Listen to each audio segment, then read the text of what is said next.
Welcome to Last Word. I'm David Jenkins, Chris Popst, and Chris. Yes. I don't know if you. Some more points were just scored. Hold on. I heard. Yes. Victor Dukes. Yeah, Victor Dukes just scored again. And Cortez Dobbins taking it the other way. Yeah, he scored again. Oh, my gosh. Yeah, there's a lot of defense being played around southeast Missouri. A lot of that's going on. Yeah, a lot of, some, I've heard there was some whiplash, some people in some neck braces today. Yeah. It's a shame that a good game like New Madrid, Charleston is overshadowed by a game with no defense like Zenith and Malden. I think I'm the only one who's unimpressed by the high score. I'm a little impressed. I mean, you still have to make the shot. I mean, with I would hope some kind of resistance was there. Hopefully, not according to any pictures I've seen. It doesn't sound like it. The pictures from Cody Tucker down at the other day, everybody's open. There's wide open dunks. There's no defense in the picture. No defenders around. And he's shooting from the other end of the floor. It's like they went to the bench and let the other team score. Then they would come, like hockey changes. I haven't seen Zenith, but I do know Malden. They do actually have 5 players out there. They actually turn around when the other players on offense. I do know that happens, but. It's 67 for Cortez Dobbins, which was a school record for him. 56 and 24 rebounds for Victor Dukes, and one of his, if I'm not mistaken, his first game with Zenith this year. Right, yeah, he just came off. What an opening for him for a transfer from Arkansas. But if you don't know who Victor Dukes is, look him up. He's an ESPY award winner. He, by the way, best dunk of the year, I believe, a couple years ago. But I don't think it. To me, you see those numbers. I'm impressed. You got to be impressed just a bit. You have to still make the shot. I'm looking at that as Malden gave up 109 points to Zenith Hornersville. They're both going to be in the same district as New Madrid. Do you think New Madrid's going to give up 56 I don't think points New to Madrid's Dukes? going to cut that in half. They might give up that to those teams. New Madrid just hammered Malden. Yes. They were up by 35 at one point. It ended up being kind of a closer game at the end, but it never was. A couple nights before they hammered Malden, and then Malden seeing so.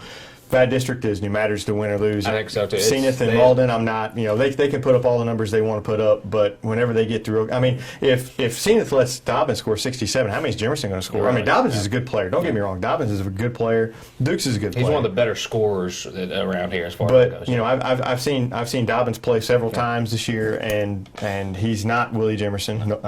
Nobody really is, other than maybe Delfinko Bogan has that claim.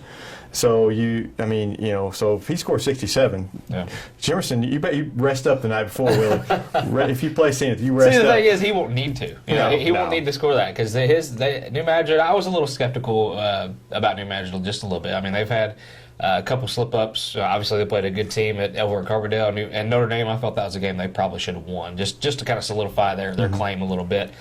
They were down by as many as 15 last night against Charleston. They came back and won that game, and I'm sold now that they're ready for districts and they're ready to make a run. As far as they still have a lot to go. They want to do well in conference. They want to win a SEMO Conference outright, which they're very capable of doing. But for them to keep this going, they got a tough game against Cape. They still got Sykeston. They still got a couple of Jackson. They got some tough games coming up, and we'll see. I think as far as the district goes, it's definitely New Madrid's to win in District 1.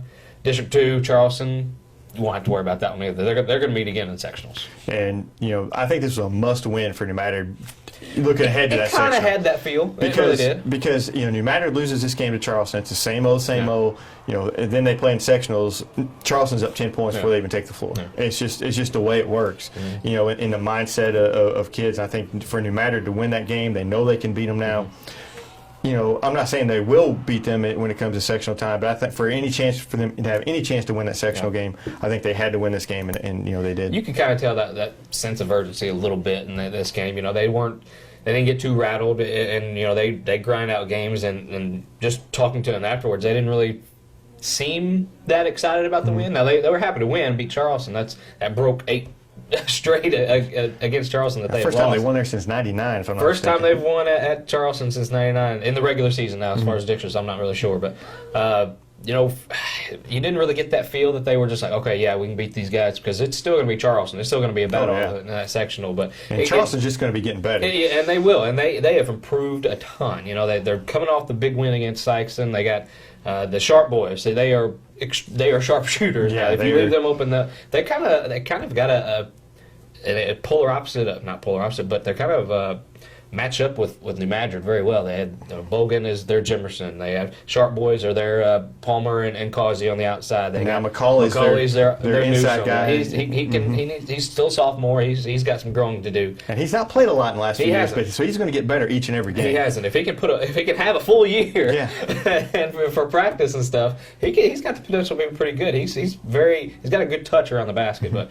They match up with each other very, very well, and I can't wait for that sectional because the stakes are higher. It's just one of those games. Well, here's my question: you have to pick a player of the year right now. I would say the favorites are Jimerson and Bogan. Yeah, they went head to head last night. Who's your winner?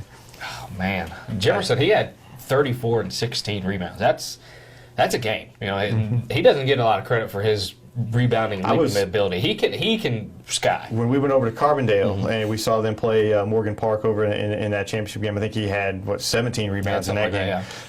It's just amazing as someone as small as he is, it gets all the rebounds that he does. Yeah. So he just jumps out of the gym. Yeah. That's the thing that amazes me with him. But Bogan at the same time, He's doing more with less as far as the teammates around him go. That's not to say that they're not good, but he doesn't have a Javarkis Ward who can put up another 29 points or something. You can't exactly. You focus on Jimerson, but you can't focus everything on Jimerson. At Charleston, we saw with Sykes on Friday night. Sykes was focusing everything on Bogan, let everybody else beat us, which they did. Yeah.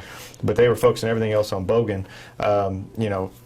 I don't know. It's a coin flip. It's how you view it. Jimerson obviously is having the better year, I think, as far as wins and losses go. Delfico, he's doing what Delfico does. He's scoring points and doing what he can to help his team. It's just how you look at it. If he's doing more with less, Jimerson's doing more with a lot more. He's having a lot more success. But hey, take your pick. They're both phenomenal players. Well, the question is, you have one game to win. Who do you get? One of the two players. Who are you taking? Oh, if I just on one game, just a game, or games on the line. One game. It's state championship game. You have one player, Jimerson or Bogan. Who are you going to take? You can't push. You got to take one of the two. Bogan's just been in so many more situations than he's proven that if the game's on the line, he can take over a game. I have just gun in my head. I'll take a Bogan just because he's been in more situations. He seems to not to say that Willie can't do that, but I've seen Bogan do it, so I know he can. Jimerson and Bogan both they make their teammates better. Also, I saw Bogan on Friday night against Sykes, and he only scored I think 8 points or something like 10 points. He didn't score much, but he made his. But everything that happened around him was because of him. Yeah.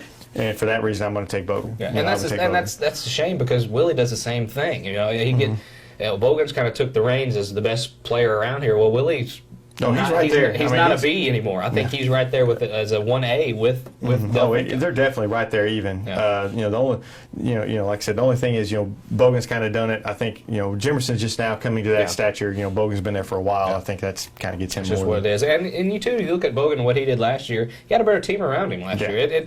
It's not just about what they're good, but it all comes full circle when you're talking about what's around him. I think it's going to matter what happens the rest of the season. If Jimerson continues on this little run he's probably going to be the player of the year in the SEMO Conference.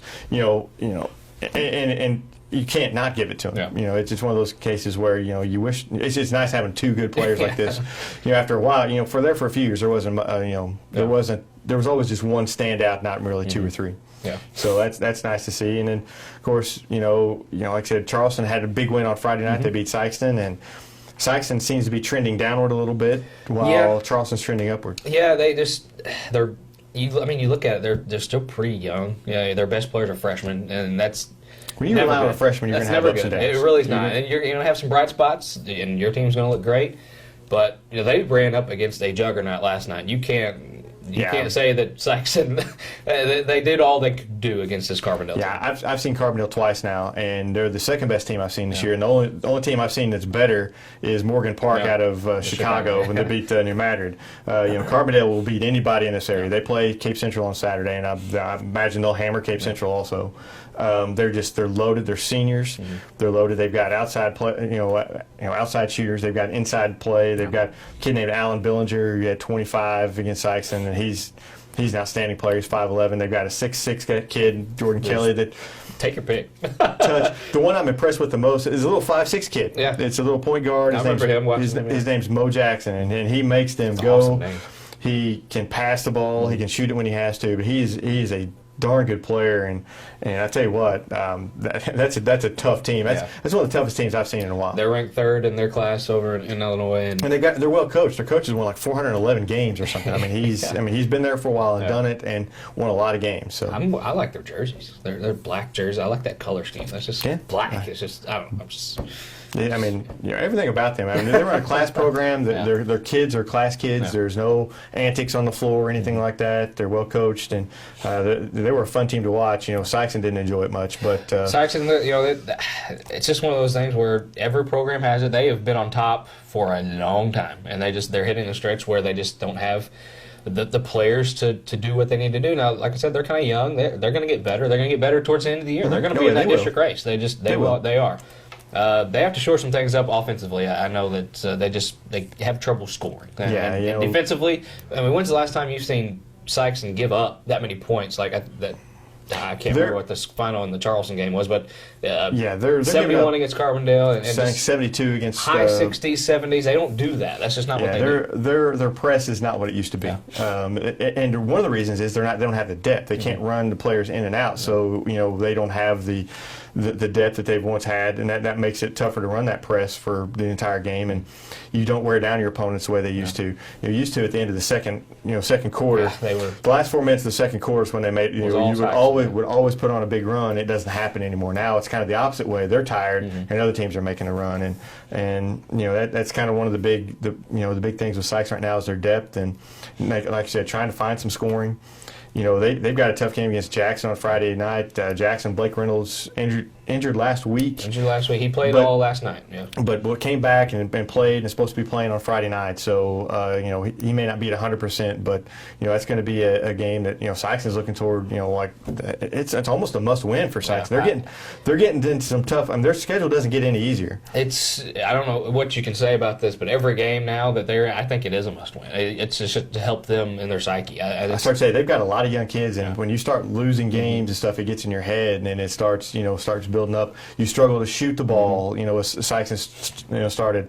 Some of your players start to they don't want to take the open shot. They're kind of afraid to shoot, and you need something good to happen. And they played home against Jackson on Friday night, and that's a huge game for Sykeston. It is, and when you have a young team like that, they've been used to. I mean, they're used to winning. All through the 7th and 8th grade, they're undefeated, lots of wins and stuff like that. But when you get to this, it's just different when you get to varsity, and they're used to winning, and sometimes you can hang your head a little bit about that. But a big win against Jackson or a big win against Cape, possibly down the road or something like that, would definitely help boost them in the district. They need a big win soon. You got New Madrid against Cape. You mentioned Cape. New Madrid's at Cape Central. That's going to be on Friday night. That's a huge game. That's a big conference game. The SEMO Conference. They win that one. I think New Madrid is. They have that with Notre Dame. Obviously, the win over them, but.